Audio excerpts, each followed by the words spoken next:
Hi everyone, welcome back to my page, welcome back to my channel. My name is Dr. Adazion. Thank you for subscribing to this page. Thank you for those that have been following us. Thank you for those that have been liking and sharing our page. We're also on YouTube at OBGYN Talks with Dr. Adazion, also on Facebook.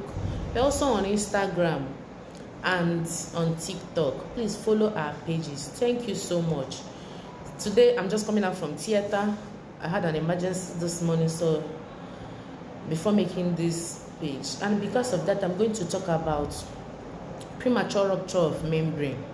Premature rupture of membrane. When we talk about premature rupture of membrane, talk about your fluid, your baby's water breaking before labor starts.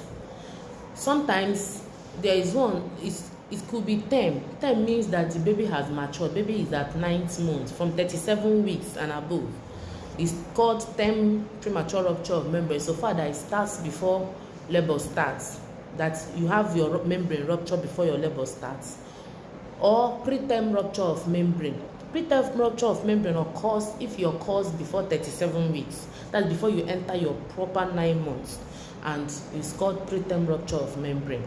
Now, there are speculated causes, but before I go into that, when your water breaks, it's assumed that your labor is about to start, and so within 2 hours or so, it's expected that your labor start. Most women enter labor within 24 hours. That this your fluid, your baby water, let me use the term, but his membrane, we'll call it membrane rupture happens. Most women enter into labor within 24 hours. If after 24 hours the woman has not entered into labor, it's known as prolonged premature rupture of membrane. However, most women will just enter into labor with that. When your membrane ruptures before labor, let me talk about the causes before I go into the things that may happen. Now, the causes that has been said to be one of the causes of premature rupture of membrane include previous history of premature rupture of membrane, reduced tensile strength of the amniotic fluid, of the membrane, amniotic membrane. You know what covers the baby swims in that water inside the uterus.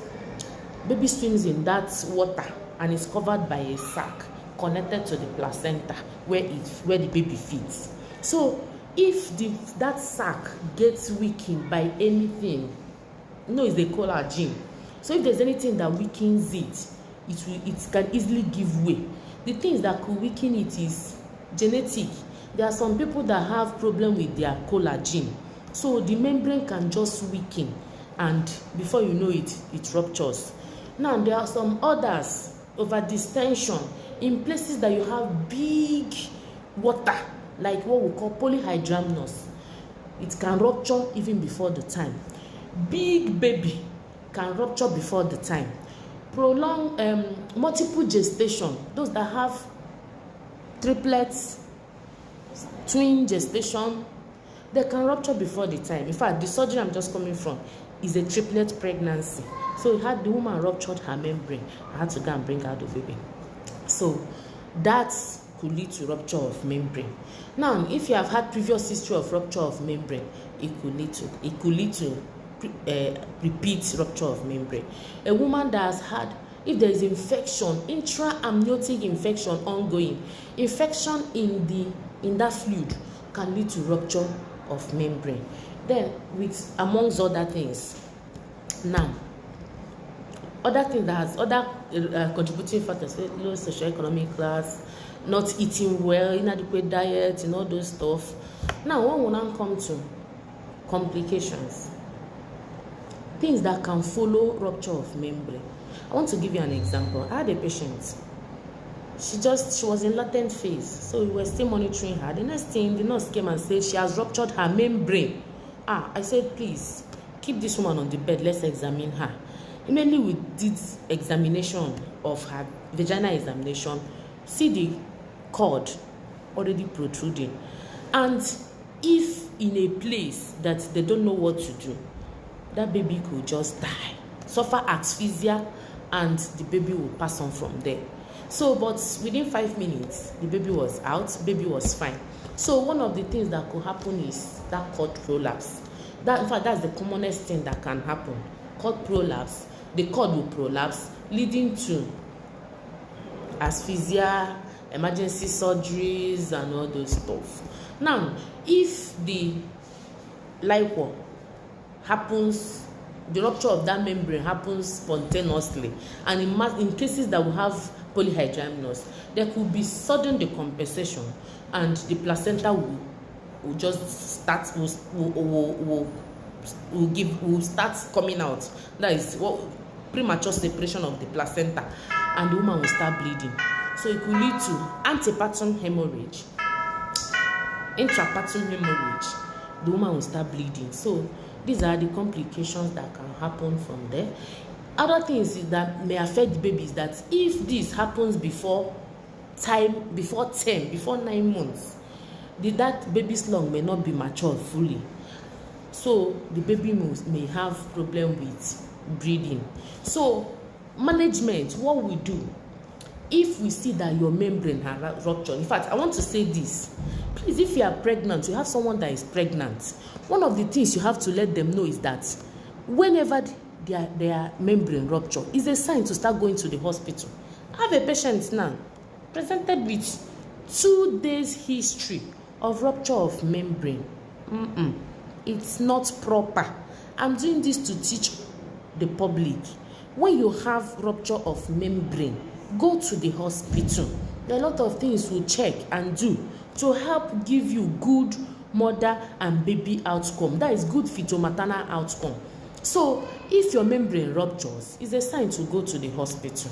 Because if you rupture before your time of delivery or removed from time of delivery, there are some things we'll do to salvage that baby.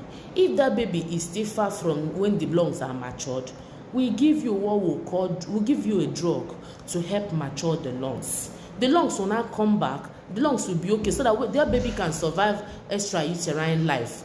Now, if also that at the time of that rupture of membrane, we feel that you are going to conservatively manage because the baby is still removed from term, we'll give you some other drugs that will help prevent infection from going to that baby. And you are supposed to be admitted in the hospital. Rupture of membrane is not a time we allow you in this part of the world to go home and stay. We'll keep you in the hospital. We minimize vaginal examination as much as possible so that we don't introduce infection upward. We also place you on drugs to prevent infection from going on. We'll place you on drugs to keep the baby lung matured. These are things we do when the baby is removed from term. If the baby is term and we have not entered into labor, we can watch you. And if you stay if it becomes prolonged rupture of membrane, we'll now have to stimulate you. We'll give you hot drip to bring out that baby. No, not this. What we want, our aim is to have healthy baby delivered to you, to a healthy mother. So whatever route the doctor decides from indication of what you present is good. If it's abdominal delivery, fine and good. If it's vaginal delivery, fine and good. All we want is for good outcome for you and your baby. So please, when you have rupture of membrane, that's not time to start moving around because the cord may prolapse if the head of your baby has not lapped well. When you have rupture of membrane, it's not time to start doing, going to one hospital to the other, and they'll be doing vaginal examination. The more vaginal examination that is done, especially when we're not ready to deliver that baby, the more infection is introduced into that place. So with these few points of mine, I don't know if there's anything you think you should ask as a question. Please drop it on the comment section box. I will answer it. If there's any other topic you want us to address, this is that time. Drop it. I will answer it. I will take you around some of the preparatory things we did before the surgery of today. But I want to announce to you, we had a beautiful baby boy, baby girl delivered because one of the twins was already papyrachus before delivery. Thank you for subscribing. Thank you for following my page. I remain the OBGYN Talks with Dr. Adazion. If you have not subscribed, please subscribe. I love you all. Zozo, thanks. This moment, hand over this country over to you. Give us good maternal outcome, and Lord Jehovah, take control. There shall be no complication. Any foul spirit, I bring them and I cast them for the surgery. Thank you, Lord.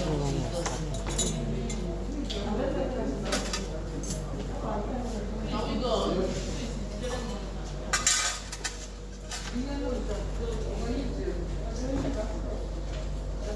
Knife on skin. Knife on skin.